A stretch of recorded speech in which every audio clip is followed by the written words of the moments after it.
SLST notification কবে?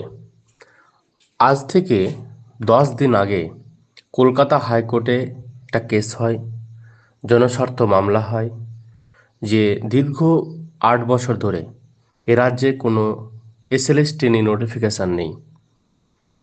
তখন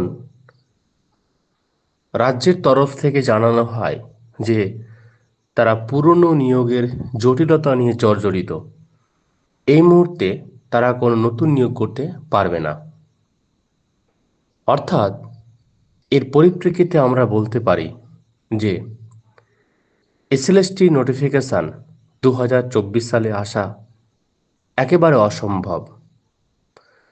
তবে আমরা আশাবাদী 2025 সালে এসএলএসটি নোটিফিকেশন আসছে। কবে আসছে, তারপরে পুরনো নিয়োগ জটিলতার কতদিন কতদিনের মধ্যে সমাধান হতে পারে, এই নিয়ে বিস্তারিত পরের ভিডিওতে আলোচনা করব। আজকে এইটুকুই।